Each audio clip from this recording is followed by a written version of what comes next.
Hari ini, saya akan menunjukkan kepada anda sebuah misteri thriller dari 2004, bertajuk Secret Window. Maud Rennie sedang merenung di dalam keretanya, sama ada dia harus pergi ke motel di belakangnya atau tidak. Akhirnya, dia memutuskan untuk masuk ke dalam untuk mencari isterinya Amy berselingkuh dengan rakan mereka Akibatnya, Amy tinggal di rumah perkahwinan mereka, dan Maud melarikan diri ke kabin lamanya yang sunyi, berhampiran Tasik Taj Mall di bahagian utara New York. Maud, yang bersedih dan mengalami masalah writer's block, telah menangguhkan proses penceraian. 6 bulan kemudian, kita melihat Maud tidur di kabinnya, dengan sekeping tulisan yang belum selesai komputernya. Dia dalam keadaan teruk, kerana pakaiannya koyak dan dia tidak pernah menggunting rambut selama berabad-abad. Tiba-tiba dia dikejutkan oleh loceng pintu. Dia dengan merajuk berjalan ke arah pintu, untuk disambut oleh seorang lelaki bernama John Shorter, yang menuduhnya memplagiat fiksyen pendeknya, Musim Menabur. Maud tidak mengambil hati dengan tuduhan ini. Shorter menawarkan manuskripnya untuk mengesahkan tuntutannya. Maud, bagaimanapun, tidak mengendahkan permintaannya. Sila like dan subscribe channel kami. Terima kasih. Dan meminta dia bercakap dengan ejen sastranya jika dia mempunyai apa-apa pertanyaan. Shorter memberi amaran kepadanya bahawa perkara ini perlu diselesaikan secepat mungkin, tetapi Maud hanya menutup pintu kepadanya. Dia pergi, dan Maud menemui manuskrip yang dia tinggalkan di pintu rumahnya. Dia membuangnya ke dalam tong sampah. Keesokan harinya, pembantu rumah meninggalkannya di atas meja. Apabila Maud melihatnya, rasa ingin tahunya muncul dan dia mula membacanya. Apabila membaca, dia mengetahuinya kecuali pada penghujungnya, buku Shorter hampir sama dengan naratifnya sendiri, tertingkap rahsia. Maud kemudian menghubungi isterinya, Amy, dan bertanya tentang masa dia menulis tertingkap rahsia. Dia fikir, dia mungkin telah dipengaruhi oleh seseorang atau sesuatu semasa menulis naratif itu. Amy mengatakan bahawa Maud kebanyakannya menghasilkan buku itu dalam satu malam. Maud kini kelihatan bingung tentang bagaimana kedua-dua naratif itu kelihatan sama. Keesokan harinya, Maud, yang pernah menciplak karya pengarang lain, memberitahu Shorter bahawa kisahnya adalah diterbitkan dalam majalah misteri, 2 tahun sebelum Shorter menamatkan dakwaannya tentang plagiat.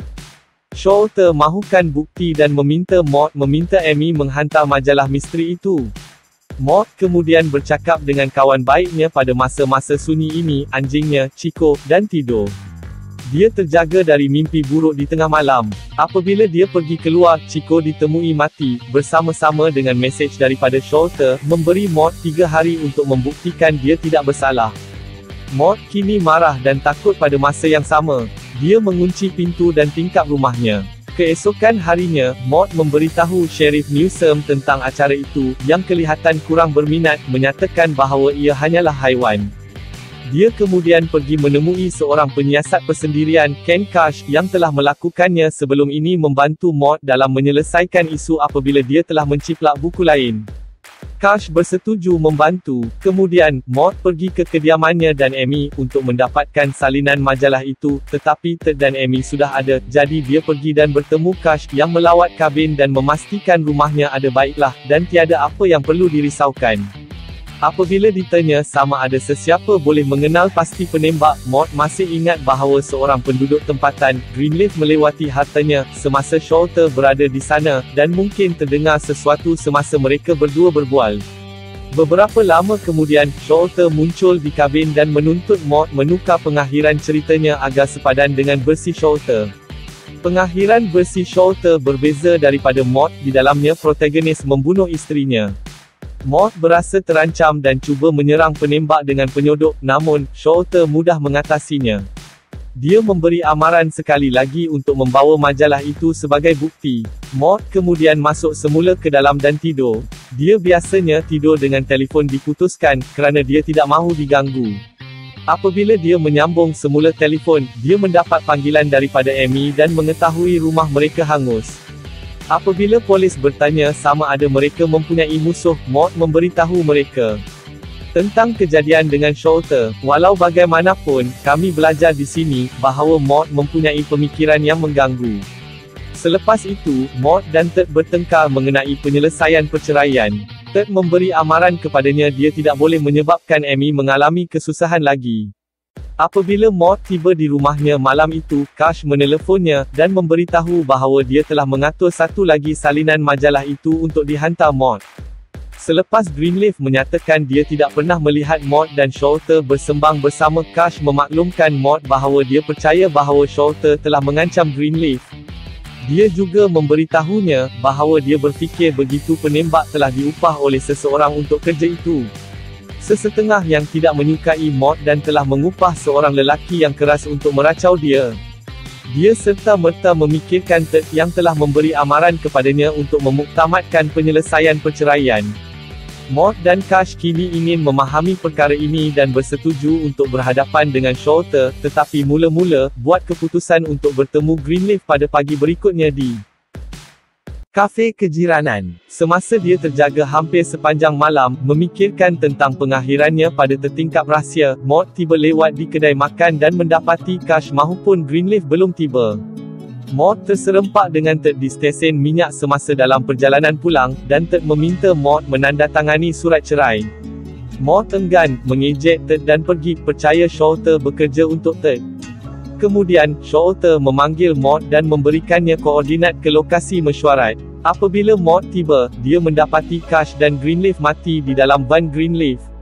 Maud terkejut dan kini ketakutan. Dia mula berundur, tetapi diatasi oleh keseluruhannya keadaan membunuh, dan pengsan akibatnya. Apabila Maud sedar, dia melihat Sholto dan mula melarikan diri daripadanya, kerana dia kini tahu bahawa Sholto ialah seorang yang berbahaya. Penembak mendakwa bahawa dia membunuh dua lelaki itu, kerana mereka campur tangan dengan syarikatnya, dan kerana dia menggunakan kapak Maud dan pemutar skru sebagai senjata pembunuhan. Mayat boleh dikesan kembali kepada Maud, dan dia boleh dituduh pembunuhan mereka. Oleh itu, memandangkan dia mempunyai segala-galanya untuk kehilangan, Maud harus membuang mayat itu.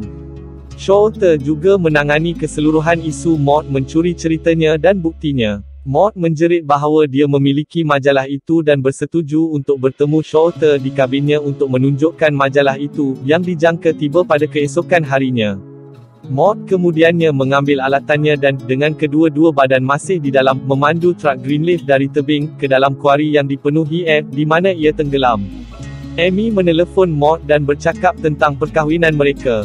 Dia fikir mereka berdua bersalah atas masalah antara mereka. Maud tidak memberinya masa yang salah, dan Amy yang inginkan cinta dan kasih sayang mendapatnya daripada Ted. Oleh itu, dia menipu, yang sekali lagi salah.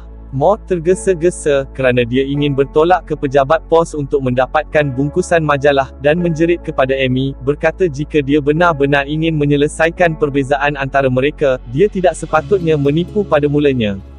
Dia menamatkan panggilan dan pergi ke pejabat pos. Sebaliknya, Amy merancang untuk berdepan dengan Maud dan memuktamadkan penyelesaian perceraian untuk selama-lamanya. Apabila Maud pulang dari pejabat pos dengan bungkusan majalah, dia mendapati bahawa ia telah dibuka, dengan halaman yang mengandungi ceritanya dikeluarkan. Maud melihat topi Sholto dan memakainya, kemudian mula bercakap dengan dirinya sendiri, cuba memahami apa yang telah berlaku. Dia melemparkan objek ke dinding, kecewa dan dalam penafian, dan terkejut melihat retakan yang merebak menghancurkan kabin itu separuh. Apabila dia melihat dalam cermin, dia terkejut melihat bahagian belakang kepalanya bercermin. Dia kemudian mendapat kilas balik tentang dia membakar Amy dan rumahnya, dan membunuh Kash dan Greenleaf. Perlahan-lahan, Maud menyedari bahawa Sholto ialah rekaan ayalannya, watak yang dibuat-buat, dihidupkan oleh disosiatifnya yang tidak didiagnosis gangguan identiti, tanpa disedari dicipta untuk menghadapi dan menjalankan tugas jahat, yang Maud tidak mampu, seperti membunuh Chico Greenleaf dan Kash, serta membakar harta benda. Sholto muncul sekali lagi dan memberitahunya motifnya, rancangan keseluruhannya yang melampau panjang, untuk memperbaiki kesudahan cerita. Maud kini berada sepenuhnya di bawah cengkaman persona itu. Penembak ialah dua personaliti pembunuh Maud yang tidak diketahui. Amy tiba di kabin, dan mendapati bahawa ia telah dirompak. Dia melihat botol alkohol, dan menganggap Maud mungkin mabuk. Dia naik ke tingkat atas, dan mendapati perkataan SHOTER telah diukir di atas meja. Dia perasan bahawa ia diukir di seluruh dinding dan perabot.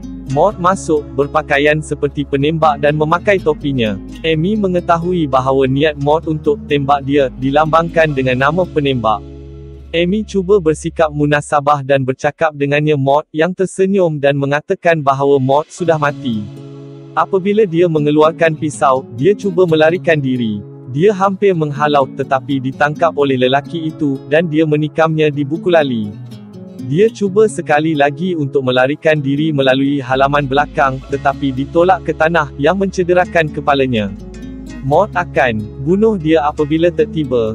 Maud menunggu dia masuk ke halaman belakang, dan menyerangnya dengan penyodok, mengetuknya keluar, sambil Amy memerhati tidak berdaya. Dia kemudian membunuh Amy dengan penyodok juga, sambil membaca pengakhiran musim menabur. Beberapa bulan kemudian, Maud telah pulih daripada penyakit penulisnya blog, dan moodnya telah bertambah baik. Disebabkan laporan tentang orang hilang yang dikaitkan dengannya, dia ditakuti dan dijauhi di bandar. Orang ramai mengelak bercakap dengannya. Kemudian pada hari itu, Sheriff Newsom tiba, dan melihat Maud mempunyai banyak jagung di dapur. Dia kemudian cuba mencari Maud, sehingga Maud memanggilnya di tingkat atas, di mana dia sedang mengusahakan pengakhiran naratifnya. Baru memberitahu Maud bahawa dia adalah suspek utama dalam pembunuhan itu. Dia memberitahu dia bahawa mayat akan menjadi dijumpai akhirnya, dan dia akan ditangkap, dan dia tidak lagi dialu-alukan di bandar itu, kerana dia menakutkan orang. Maud hanya tersenyum dan tidak menghiraukan ancaman itu dengan tidak peduli, memberitahu Newsom bahawa perkara paling penting tentang cerita ialah pengakhirannya. Tiada siapa yang suka cerita dengan pengakhiran yang buruk, dan akhirnya dia telah membuat pengakhiran pada ceritanya, dengan menyatakan bahawa ia adalah sempurna. Jenazah Amy dan Ted dikebumikan di bawah jagung di Taman Maud, membenarkan dia menghapuskan secara beransur-ansur sebarang bukti jenayahnya. Dia menggigit tongkol jagung. Tamat. Terima kasih kerana menonton. Sila like dan subscribe channel kami. Sila layari peti deskripsi channel ini untuk beri sokongan anda. Untuk tonton filem-filem lain sila lawat playlist channel kami. Terima kasih.